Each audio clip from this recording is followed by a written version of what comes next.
Rolls Royce makes some of the most expensive cars in the world, and yet this $7 billion company was founded by a boy who grew up in poverty with almost no education. In fact, Henry Royce started his first $1 million company with just £20 to his name. So, how did he do it?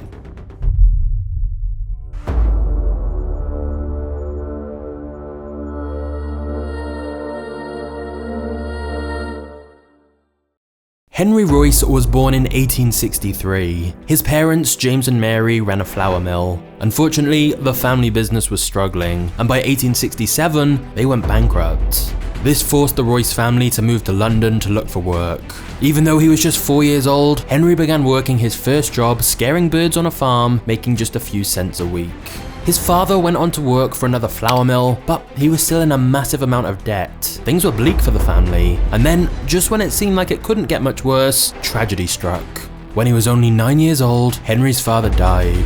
Not only was this devastating, but it meant the family's financial struggles only got worse. And so, instead of going to school, Henry worked full-time. He sold newspapers and delivered telegrams for the post office, making the equivalent of just a few cents for every delivery. However, Henry's mother was still in debt and realized she could no longer support her children, so she sent Henry to live with an elderly couple instead. Although, to be honest, they were barely making ends meet themselves. There were many days when all Henry had to eat was a piece of bread soaked in milk.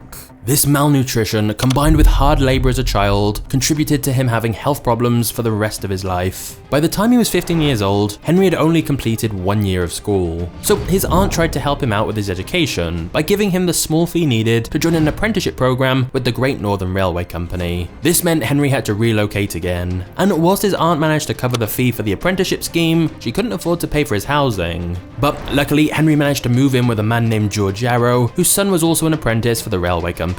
At night, George tutored the two boys on how to use tools. Henry found this fascinating and spent many hours practicing, and despite being just a teenager, he was soon regularly building beautifully made brass model wheelbarrows in the Yarrow's garden shed. Henry may not have had much of an education, but he was skilled with his hands and had an incredible work ethic. Unfortunately, the money from his aunt only lasted 3 years of his apprenticeship before he had to drop out again. So at 17 years old, Henry began working with a tool-making company in Leeds, making just 1 penny per hour. Then he moved on to the Electric Light and Power Company in Liverpool. He worked harder and longer than all his co-workers, often skipping meals in favour of tinkering with electronics. After working these different jobs and saving up whatever he could, he was finally able to afford to take electrical engineering classes at night at the City and Guilds Institute. The skills he learned from these classes meant that by 19 years old, he was able to get the best job of his life so far, working as chief electrician for the Maxim Western Electric Company. Henry felt like he was finally making progress. However, in 1884, the company tanked, and Henry was left unemployed yet again. It seemed as though no matter how hard he tried, he could never catch a break. But this time, instead of looking for another new job at a different company, Henry decided he was going to start his own company. Even though he came from such humble beginnings, Henry felt there had to be more to life than this, and so he decided he'd try to become rich and start his own business. Of course, he knew he needed some help, so he tried to convince his co-workers to join him. His friend named Ernest Clement agreed to take the risk. He was also an engineer, and together they began a new business called F.H. Royce & Company in 1884. At the time, Henry only had £20 to his name, and Ernest had £50, but they pulled what little savings they had and went into business together, beginning by making electric fittings. They rented a building on 1A Cook Street in Manchester and lived in a single room above a shop. The two could barely afford to eat, so they made sandwiches every single day. The odds of two young men succeeding like this was slim to none. But instead of giving in to self-doubt, Henry did what he'd always done and simply worked harder than the rest. With everything he did, he made sure that the product was better than the competition. Finally, after lots of testing, they created their first successful product, the electric doorbell. These began to sell very quickly, and Henry was known to stay up working long nights at his desk to make more of them for customers. Using the money they made, Henry was able to begin creating more ambitious, bigger products, like generators and eventually even an electric crane. Every year they were in business, they created more products to sell and their profits grew further. In 1897, the orders in hand amounted to £6,000. 12 months later, orders amounted to £20,000. By 1899, the company's share capital was £30,000. Now, that may not sound like a lot, but remember, this is the 1800s. After modern day inflation, that equates to over $1 million. However, despite this success, Henry was already setting his sights on something even more ambitious: to create the most luxurious car in the world.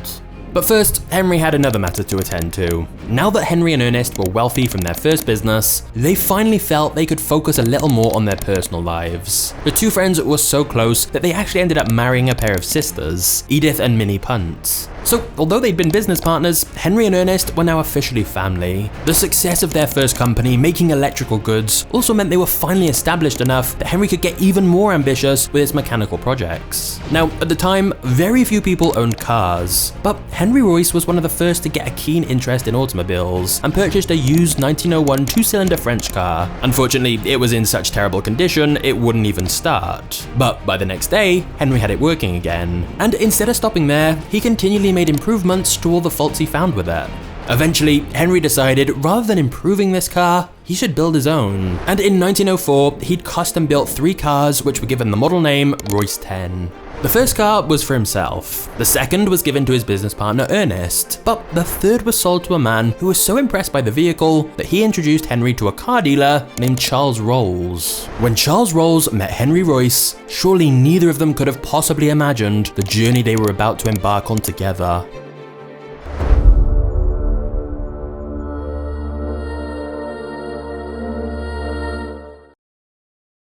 No one would have expected Charles Rolls and Henry Royce to become business partners. Henry was a true rags to riches story, but his partner Charles was the polar opposite, having practically everything handed to him from an early age. However, both of them shared a passion for cars, and this partnership would lead to the iconic Rolls Royce brand. Charles Rolls was born in 1877 to the first Baron and Lady Langattock.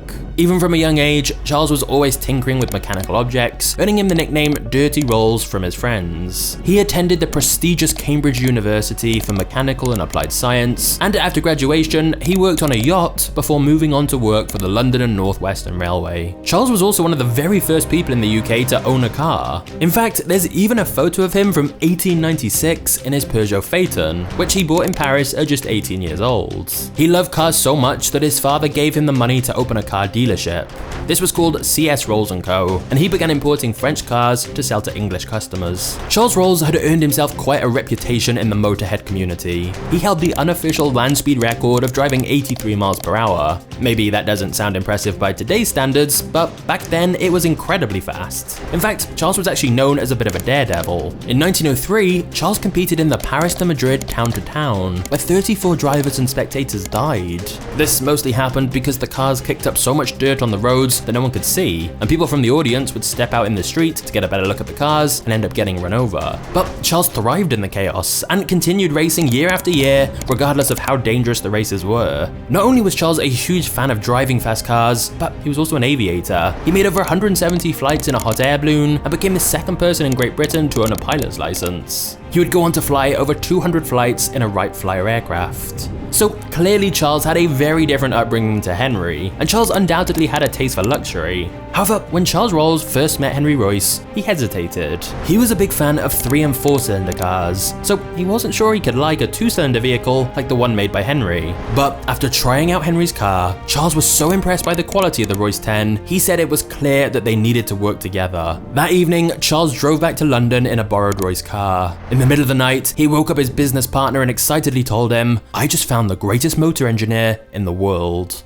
Guys, I have some extremely good news for you. This is one of those very rare times in life where you can literally get free money, which I know sounds too good to be true, but here's the thing. Occasionally when a company is growing and looking to gain more market share, they offer free deals that are so ridiculously good in order to introduce new people to their service. Like back in the day, PayPal offered free cash for signing up, or Uber gave away free rides. Well, right now the stock trading platform Moomoo is giving away 20 free stocks to MagnatesMedia viewers who join using my link in the description below. Now, all the free stocks you get will be worth between $3 and $2,000 each. Of course, most of the free stocks will probably be closer to the lower end, but you have 20 chances. And even if you're super unlucky and all your free stocks end up being only around $5, that's still $100 in free stocks. And some of you are going to get stocks with much higher values than that. So here's how it works. Firstly, click the link in the description below and you'll get 1 free stock just for opening an account, which is free, quick, and easy to do. Then, if you deposit $100, you'll get 9 more free stocks. stocks. And if you deposit 1K, you'll get an extra 10 free stocks. And just to be clear, to get the free stocks, you only have to deposit the money and keep it in your account for the promotion period. And if you don't like some of the stocks you're given, you can just sell them for cash and withdraw the money. And by the way, this isn't just some random unproven business. Their parent company is a $1 billion Nasdaq traded company. That's why they can offer this amazing deal. But it's only for a limited time. So if you're a US citizen, I honestly don't see why you wouldn't do this. I mean, if it were me, I'd probably be getting my family and friends signed up as well, but that's just because I love a free deal. But I hope you take advantage of this, as I want you to get your free stocks. So just click the top link in the description below to get started right now.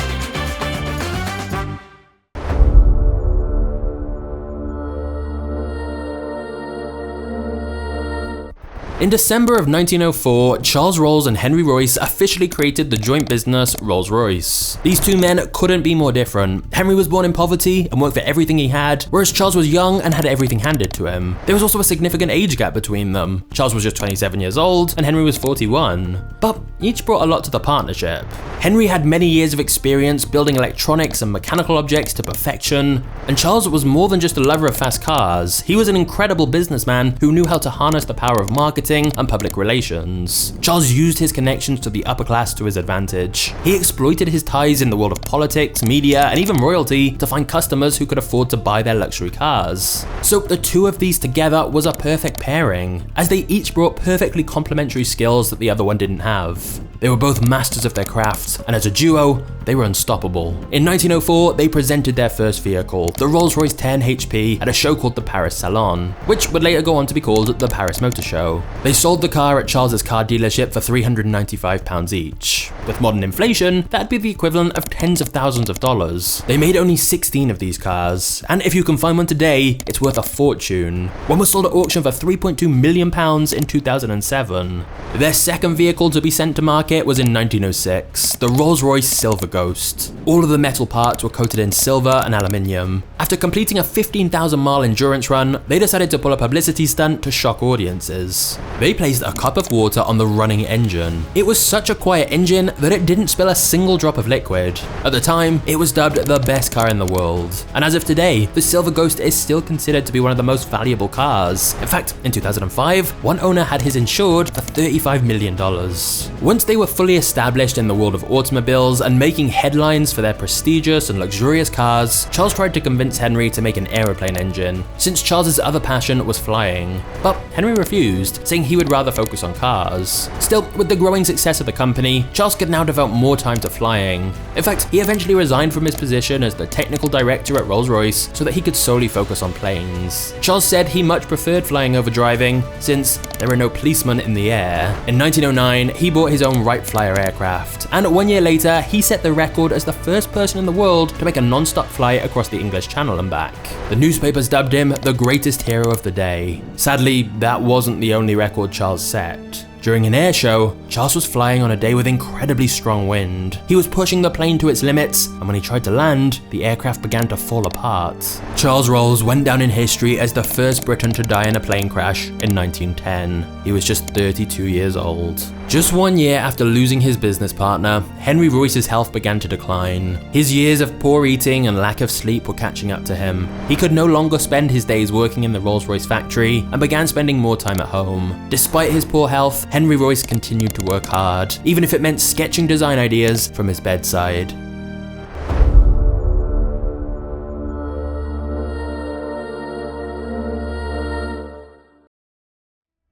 Even though Henry had refused to make aeroplane engines for years, he was forced to make them at the beginning of World War I. In 1914, they manufactured the Rolls-Royce Eagle engine, which provided half of the total horsepower for all of the Allied planes. This was the beginning of Rolls-Royce's legacy when it came to plane engines. And with their cars, by 1921, there was such a huge demand for them that there was a 3-year backlog. So they opened a new American Rolls-Royce factory in Springfield, Massachusetts, and within 10 years, they'd produced 2,944 cars. If that doesn't seem like a lot, that's because Rolls-Royce prides itself on producing the highest quality vehicles, even if it takes much more time. The same is true even today. Everything is still made by hand and can take up to 6 months to complete one vehicle. In 1930, Henry Royce was awarded the Order of the British Empire and was knighted as a baronet. Just 3 years later, he died at the age of 70. No matter how ill he felt, he never stopped working. His last drawings were literally made on his deathbed. The night before he died, he made a sketch of an adjustable shock absorber on the back of an envelope and asked his nurse to send it to the workers at the factory to produce his invention. He died before the letter could be delivered. It's clear that both of these men left behind a legacy that far outlived them. Rolls Royce continued to make vehicles long after their deaths, and even to this day, the name is still synonymous with luxury, and the company's most recent valuation was over $7 billion. If we can learn anything from the Rolls Royce story, it's that no matter where you come from or how bleak your starting point in life, with enough hard work and determination, you can build something incredible and totally transform the direction of your life. In the words of Henry Royce, strive for perfection, take the best that exists and make it better, and if it doesn't exist, create it. And this attitude is actually very similar to the man who created Lamborghini. He was never happy with the cars he tested, and so just like Henry, he decided to build his own car instead. Although the difference with the Lamborghini story is that his motivation to build a car was to get revenge on Enzo Ferrari. Honestly, the Lamborghini story is crazy, and you should go and check it out for yourself, as I've got a video on it right here for you, and it's the perfect next video to watch now you know the story of Rolls Royce. So just click the thumbnail on screen and go check out the truth behind Lamborghini. I'll see you there. Cheers.